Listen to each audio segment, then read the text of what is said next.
Bienvenidos al Instituto SAU.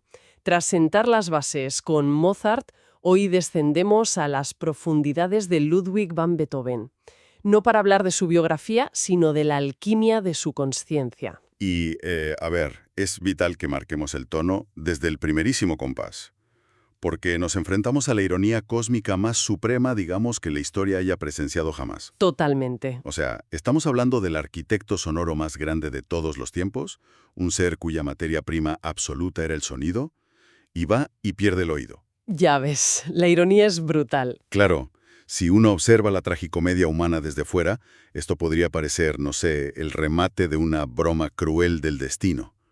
Pero en la tradición hermética nosotros sabemos muy bien que el cosmos no tiene sentido del humor cuando se trata de la gran obra. Exacto, el cosmos no hace chistes con eso. Y la tendencia habitual, la visión profana de todo esto, es reducir el asunto a una mera tragedia médica. Sí, a un historial clínico. Eso es, un fallo anatómico fortuito, una mala jugada genética o una fiebre mal curada. Pero nosotros, desde la comprensión del drama sagrado, proponemos una lectura diametralmente opuesta. Radicalmente opuesta, diría yo. Sí. La sordera de Beethoven no fue una enfermedad, fue una iniciación forzosa. Fue, en los términos más puros de los misterios egipcios, el levantamiento del velo de Isis. Ojo, detengámonos en esa imagen un segundo, porque es fundamental para quien nos escucha. ¿Qué implica exactamente levantar ese velo en este contexto alquímico? A ver, Isis representa los misterios de la naturaleza, ¿no? La verdad oculta tras las formas. Exacto. Su velo es la ilusión del mundo físico. Es ese estruendo constante, el ruido de la vida exterior humana que nos mantiene hipnotizados, atrapados en la materia. Como anestesiados. Tal cual. Al clausurarse violentamente el mundo exterior para él, al apagarse el ruido de las distracciones, a este iniciado se le arrancó el velo de un solo tirón. No le quedó más remedio que volcar su atención hacia adentro. Perdió el mundo para ganarse a sí mismo. Eso es. Perdió el mundo, sí, pero fue obligado, literal y físicamente, a escuchar la música de las esferas. Madre mía. Pero claro, ese desgarro duele horrores. Un acto de purificación tan radical no es un paseo por el campo. Desde luego que no. Porque para poder escuchar esa voz interna, ese dictado absoluto del ser, primero tiene que morir la ilusión. Todo, absolutamente todo lo que sostiene al ego en el mundo físico, debe colapsar. Y esto nos lleva directamente a su descenso al abismo más negro. A la nigredo absoluta. Exactamente. Viajemos mentalmente al otoño de 1802, la aldea de Heiligenstadt. Tenemos a un hombre de apenas 32 años, que está en la pura cúspide de sus facultades creadoras. Sí. Y de pronto, ¡zas!, el aislamiento total. Se enfrenta a un silencio que, ojo, no es paz. Es un zumbido ensordecedor que avanza como una guillotina sobre su cordura. Está frente al umbral físico y psicológico del suicidio. Totalmente. Y aquí, desde nuestra perspectiva, creo que debemos hacer una distinción vital. Y permíteme un toque de ironía sobre nuestra época contemporánea, porque la psicología moderna, con ese afán suyo por etiquetar, medir y medicarlo todo... Uy, sí, la psicología moderna se frotaría las manos aquí. Claro. Mirarían a este hombre encerrado en su habitación escribiendo sus últimas voluntades febrilmente y diagnosticarían, pues, un episodio de depresión clínica severa con riesgo de autólisis. Tal cual. Le prescribirían reposo absoluto, unas píldoras para adormecer el síntoma y un par de técnicas conductuales para hacerle funcional de nuevo. Exacto, funcional. Para que volviera a encajar silenciosamente en la maquinaria social vienesa y siguiera componiendo valsecitos inofensivos. ¡Qué inmensa torpeza! O sea, lo que presenciamos en Heiligenstadt no es un estancamiento patológico ni una disfunción de los neurotransmisores. Es la noche oscura del alma. Palabras mayores. Claro. Es un proceso técnico, espiritual y alquímico sumamente preciso. Es el colapso simultáneo de todas las estructuras del ego. La personalidad de Beethoven se desintegra porque el envase caduco ya no puede contener la magnitud de la conciencia que está por nacer. Ya, pero me pregunto, y voy a hacer un poco de abogada del diablo aquí. Dime. En esas palabras que dejó en 1802, él confiesa abiertamente que está al borde de acabar con su vida, que la desesperación es física, que le muerde por dentro. Sí, el dolor era insoportable. Entonces, ¿cómo distinguimos nosotros esta noche oscura de un simple deseo de aniquilación humana? ¿Dónde está el punto de inflexión alquímico que lo cambia todo? Es una pregunta clave. La diferencia radica en el motivo exacto de la supervivencia. En una depresión destructiva pura, el individuo cede a la inercia del abismo. Se deja caer. Claro. En la Nigredo, en cambio, frente a ese abismo insondable, ocurre el milagro de templar la voluntad. Beethoven elige no matarse. Pero ojo, no lo hace porque de repente despierte una mañana y decida que la vida es un lugar hermoso y soleado lleno de pajaritos. Desde luego que no. Elige vivir porque el arte, que en nuestra gnosis entendemos como la voz irrefutable del ser, el mandato directo del verbo, le exige traer a este mundo algo que aún no existe. Es un mandato insoslayable. Exacto. La gran obra deja de ser una vocación romántica o una profesión, para convertirse en supervivencia literal. Él mismo lo plasma. Sentía que era imposible abandonar este mundo antes de haber producido todo aquello que estaba llamado a manifestar. El ser sometiendo al ego por completo. Totalmente. El envase humano se subordina al propósito divino. Madre mía. Y de esta negrura insondable, de las cenizas, de ese ego calcinado en esa pequeña aldea, tiene que surgir algo nuevo. Quien no muere en Hildingstadt no renace para forjar un nuevo universo. Así es. Entramos en la siguiente fase. Entramos en la fase de la albedo. Para quien nos escucha y está trazando el mapa de esta transmutación interior, la albedo es la etapa del blanqueamiento. Sí, el lavado. Eso es, la purificación del material que acaba de ser quemado. Y la primera gran catedral sonora que se levanta sobre estas cenizas ya purificadas es su tercera sinfonía, la famosísima Eroica.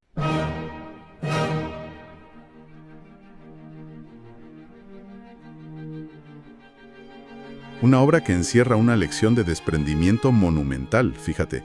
Originalmente iba a estar dedicada a Napoleón Bonaparte. Sí, claro, hasta que Napoleón se autocoronó emperador y la decepción política hizo su trabajo. Exacto.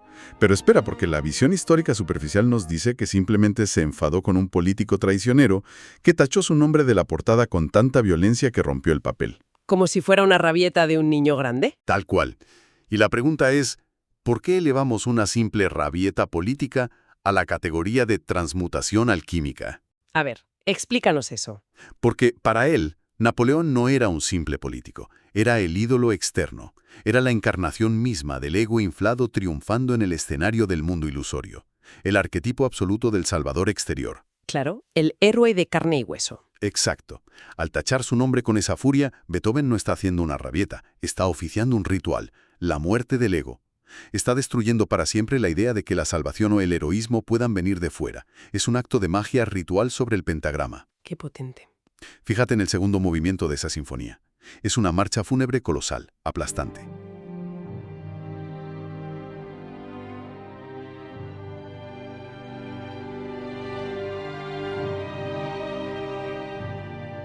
No nos engañemos, no está llorando un militar corso que en ese preciso momento estaba vivo y coleando por Europa. Ya no tiene sentido literal. Claro que no, está llorando la caída de sus propias ilusiones terrenales. Ah, claro, eso cambia por completo la perspectiva.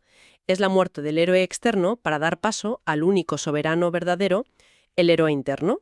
Eso es. El fuego que arde luego en el último movimiento de la Eroica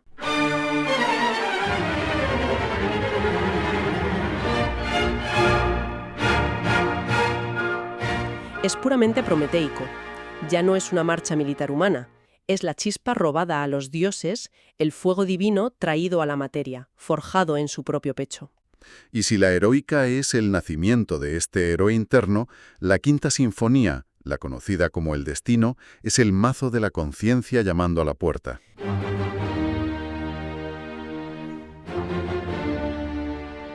Esos 4 golpes iniciales, ta, ta, ta, tan. Exacto. Son tan conocidos, han sido tan trillados por la cultura popular, para vender desde seguros de hogar hasta coches, que hemos perdido por completo la reverencia ante ellos. Sí, se han vuelto un cliché comercial. Tristemente. Pero hay que escucharlos con oídos nuevos. No es un simple adorno musical o un motivo pegadizo. Es la transmutación misma en acción mecánica. Oye, explícame eso de la acción mecánica, porque ¿cómo pueden 4 notas, por muy enérgicas o fuertes que sean, representar un estado de conciencia? Pues mira, lo que ocurre estructuralmente Es que el destino adverso, el sufrimiento ciego y sordo del mundo físico, golpea con una violencia inusitada. Y la conciencia, en lugar de encogerse, responde. Exacto. En lugar de hacerse un ovillo en posición fetal, responde purificando el centro. En la Quinta Sinfonía presenciamos una alquimia de la psique que es cristalina en su ejecución. Es el viaje desde el opresivo do menor en el primer movimiento, que es asfixiante, fatalista, Totalmente oscuro. sí, hasta la victoria luminosa e innegable del do mayor en el último movimiento.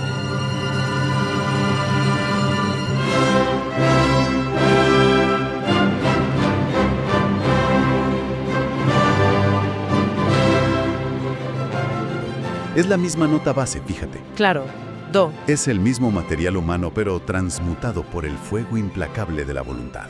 Es fascinante y es de una ironía sincrónica sublime que, durante la Segunda Guerra Mundial, este motivo exacto, que por su rítmica equivale a la letra V en código Morse, fuera utilizado precisamente para simbolizar la victoria sobre la tiranía en Europa. Es que el universo tiene sus propios ecos. Ya ves, el universo resonando con la victoria interior de un hombre sordo un siglo y medio después para combatir la oscuridad externa de todo un continente. Es sobrecogedor. Lo es. Pero ojo, esta transmutación del albedo no solo ocurre a gritos y con orquestas gigantescas de 100 músicos. Debemos mirar también hacia la intimidad sagrada del piano, a la Sonata 14.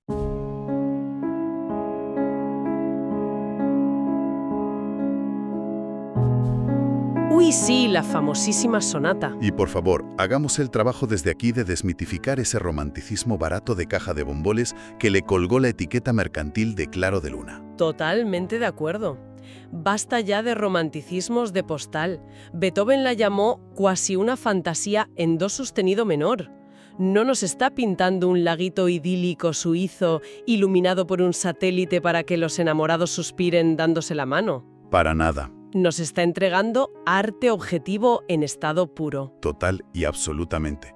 Quien aborda el primer movimiento esperando un paisaje romántico es que no entiende nada de la psique humana. Ese primer movimiento es un descenso deliberado, consciente.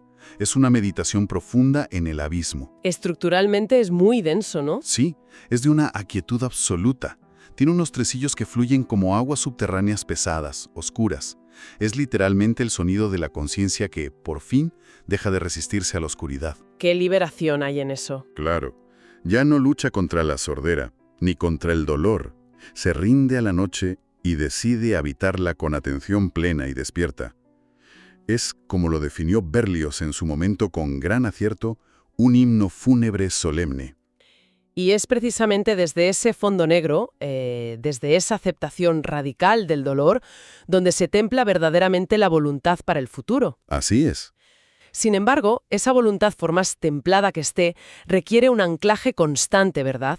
Para no volver a perderse en el mundo profano. Requiere un trabajo continuo. Lo que nos lleva a otra pieza que ha sido trágicamente incomprendida, reducida a música de cajas de joyas baratas o, madre mía, a tonos de espera telefónica. Sí, un horror. La pequeña bagatela que todos conocemos como Para Elisa.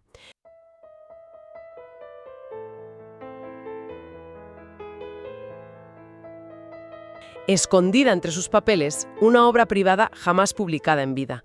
Y la gente asume alegremente que es una simple piececita de salón para impresionar a una alumna. Y nada está más lejos de la realidad técnica de lo que realmente ocurre en esa partitura.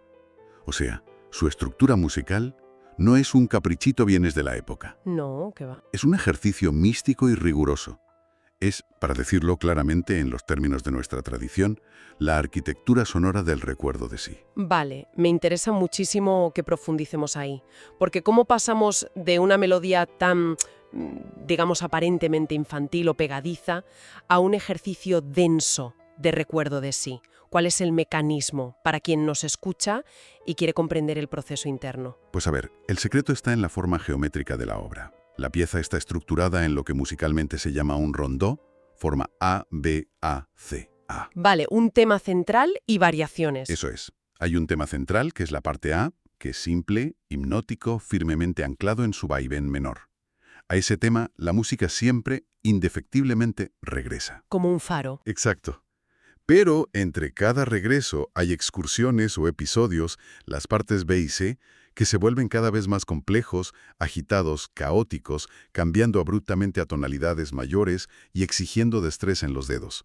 Ah, ya veo por dónde vas. Es un mapa. Es el mapa exacto de la mente humana.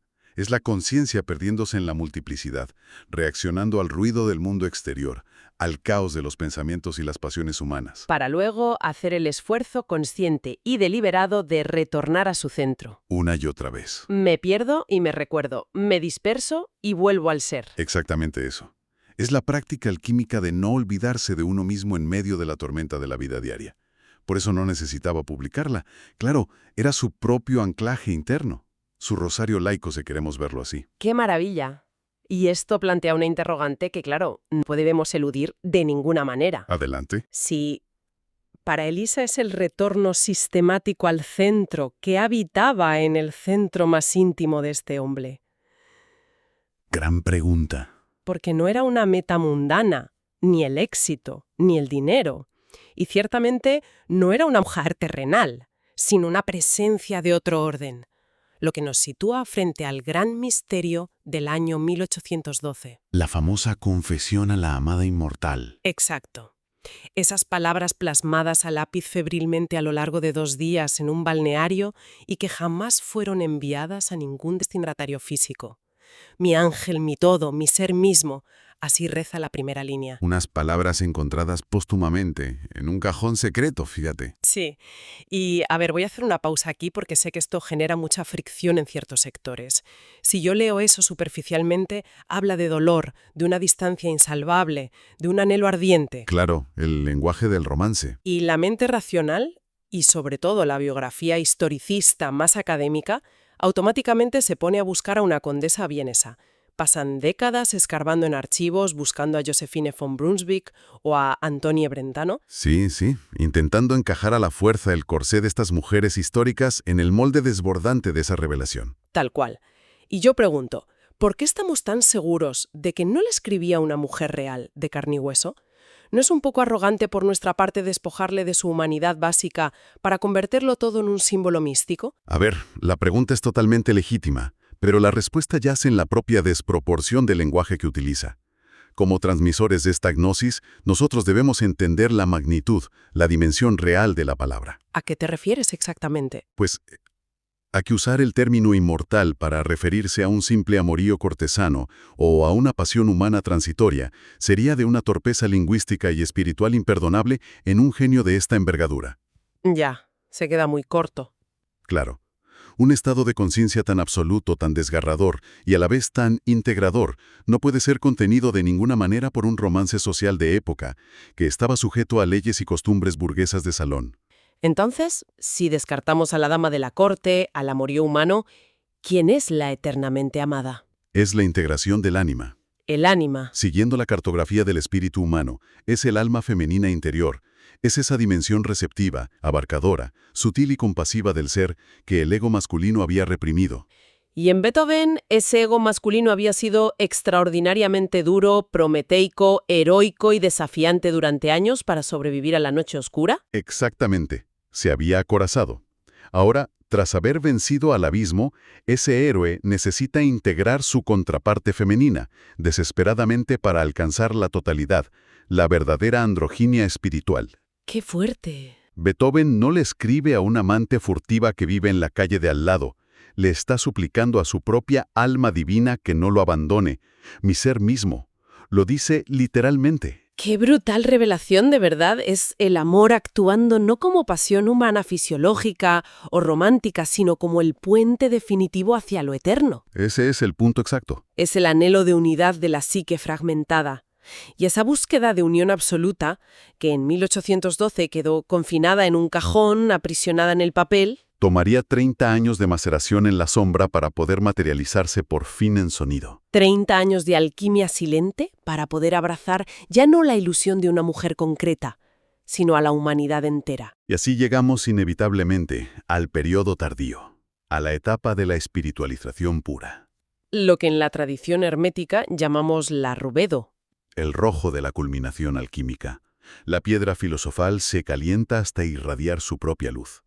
Nos situamos ya en el año 1824, Viena. El clímax absoluto. La sordera de este iniciado es ahora un muro físico impenetrable, total y absoluto. El mundo exterior ha dejado de existir acústicamente para él de forma definitiva. Y es exactamente en esa cámara de aislamiento absoluto, en el centro de ese vacío inmenso, donde nace la Novena Sinfonía. Madre mía. Una obra que rescata la Oda a la Alegría de Friedrich Schiller, un poema que este hombre guardó en las bóvedas de su interior durante nada menos que 3 décadas. Fíjate en la disciplina de acero. No lo olvidó, ni lo gastó prematuramente en otra obra menor. No lo abarató. Eso es, lo dejó macerar en la oscuridad profunda para templar la voluntad, hasta que su propio vehículo físico y mental fuera lo suficientemente digno de soportar la transmutación. Pero a ver, veamos la Novena Sinfonía sin el barniz edulcorado de la cultura popular.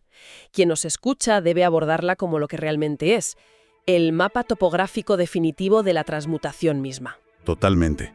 No es solo música bonita para fin de año. Para nada. El primer movimiento es el descenso al caos original, la materia prima hirviente y vacilante, formándose a partir de la nada. Sí, el origen.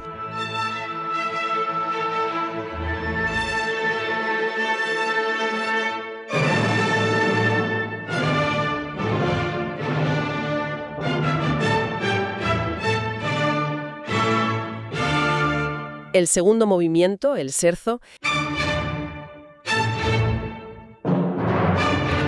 es la mecanicidad aplastante del ego humano, atrapado en sus propios engranajes rítmicos, repitiendo patrones ciegos, gastando energía en círculos obsesivos. Como una rueda de hámster cósmica. Exacto. El tercero, el adagio, es el remanso, es el espacio expansivo de la conciencia despierta, donde por fin el alma puede respirar hondo, donde percibe la inmensidad de lo divino.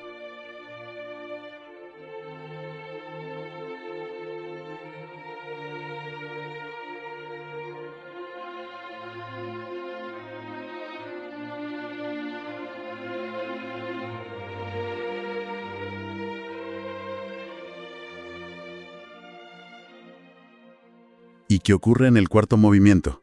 Porque aquí es donde la arquitectura de la psique rompe todas las reglas musicales conocidas hasta entonces. Pues fíjate, tengo un problema conceptual con ese cuarto movimiento y creo que es exactamente el mismo que tuvieron los críticos de su propia época. A ver, cuéntame. Arranca con un caos orquestal violento, un choque de disonancias terrible.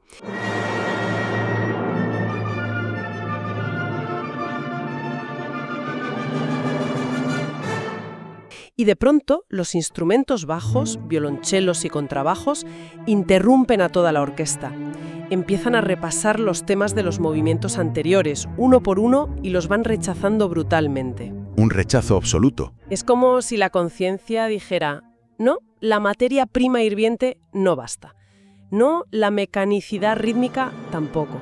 No, ni siquiera la paz del adagio es suficiente para lo que busco ahora mismo. Pues mira, ese rechazo, esos recitativos instrumentales que literalmente parecen hablar pero sin usar palabras, son el clímax de la conciencia que ya no se conforma con los logros del pasado. Claro. Ha destruido todo el edificio anterior para encontrar la verdadera piedra angular, y tras rechazar todas las majestuosidades sinfónicas anteriores, surge la ironía suprema del maestro, el giro de tuerca final del iniciado. Ilumínanos con eso. El compositor que ha concebido las fugas más laberínticas, la música más compleja e incomprensible jamás creada por el intelecto humano hasta el momento, elige para el clímax absoluto de su existencia ¿Qué elige? una melodía coral que consta de unas pocas notas en grados conjuntos.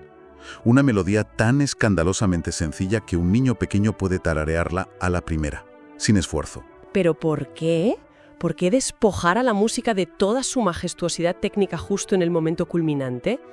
¿No parece casi una regresión? O sea, todo lo contrario. Es la revelación última de la Rubedo. Porque el acceso a lo divino, la fusión total con el ser, no exige erudición alguna. Ah, claro. No requiere sofisticación intelectual, ni exhibiciones de virtuosismo del ego, ni títulos nobiliarios de la mente racional. Exige única y exclusivamente la apertura radical y sencilla del corazón. ¡Qué belleza! La alegría de la que habla la novena no es el júbilo superficial del hombre que ha conseguido un ascenso en el trabajo o ha ganado dinero. No es la alegría cómoda de quien ha evitado el sufrimiento en su vida. No. Es el estado vibratorio puro de la totalidad, El éxtasis del ser que reconoce que es profunda e irrevocablemente uno con el todo. Es el arte objetivo operando en el mundo material, modificando físicamente, celularmente a quien lo percibe. Exactamente. Y esto nos lleva, ineludiblemente, a la escena del estreno de la novena en Viena, una imagen que encapsula, con una belleza que es casi insoportable, todo el viaje alquímico que hemos descrito hoy. Es una escena mítica. Pongámonos en ese teatro por un momento. Beethoven, el artífice de este inmenso cataclismo sonoro, está de espaldas al público en el escenario. Está dirigiendo, marcando un tempo que en realidad solo resuena en su ente, porque está inmerso en un océano de silencio físico absoluto. Completamente sordo. La orquesta, que está siendo dirigida en realidad por el concertino a sus espaldas, termina la grandiosa obra. Los coros callan. El teatro explota en una ovación sísmica. Pañuelos al aire, personas llorando a lágrima viva, una rendición total de la masa humana frente a lo divino. Sí. Y él no se inmuta. Sigue marcando el compás, concentrado de una música que ya terminó. Hasta que se le acerca la contralto, Caroline Unger. Lo toma dulcemente de la manga o de los hombros y lo hace girar. Lo gira físicamente para que vea la inmensa ovación que su cuerpo es incapaz de escuchar. Es tremendo. Esa es la metáfora perfecta del adepto. Quien logra transmutar su propio sufrimiento, quien bebe hasta la última gota del cáliz en su noche oscura personal, crea un campo de conciencia magnético que trasciende al propio creador y eleva sin esfuerzo a quien lo atestigua. Ambos, emisor y receptor, quedan disueltos en la inmensidad del ser. Fijaos en la magnitud de esto. La novena sinfonía no es el canto ligero de alguien a quien la vida le sonrió sin más. Desde luego. Es el sonido atronador, monumental, de un ser humano que bajó a los infiernos de la limitación física y psicológica más crueles, miró a la oscuridad fijamente a los ojos y aprendió a percibir una dimensión del cosmos que el sufrimiento humano sencillamente no puede tocar. La amalgama, la trasciende y la corona con una alegría cósmica. Y este es el punto de impacto. Esta es la estocada final que nuestro instituto arroja hoy como un dardo a la conciencia de quien nos escucha. Porque la biografía de este hombre no es un cuentecito para entretenerse una tarde, es un espejo despiadado de nuestra propia existencia. Así es. Todos atravesamos tarde o temprano nuestra propia pérdida auditiva simbólica. Todos experimentamos la caída estrepitosa de nuestros ídolos. La pregunta ineludible que exige respuesta inmediata es: ¿qué voz interna sostiene a quien nos escucha en su propio Heiligenstadt particular? Cuando el ruido de la sociedad se apaga. Exacto. Cuando las estructuras externas que sostienen tu identidad colapsan y el silencio interior te ensordece, ¿qué dictado irrefutable del ser te mantiene en pie y te impide rendirte a la noche? ¿Te estás molestando siquiera en escuchar esa voz? Si deseas profundizar con rigor en estos estudios y participar en nuestras prácticas de autoconocimiento, te invitamos a los cursos, talleres y seminarios, ya sea en modalidad presencial o en línea, que ofrece el Instituto SAU. La investigación continúa en ti.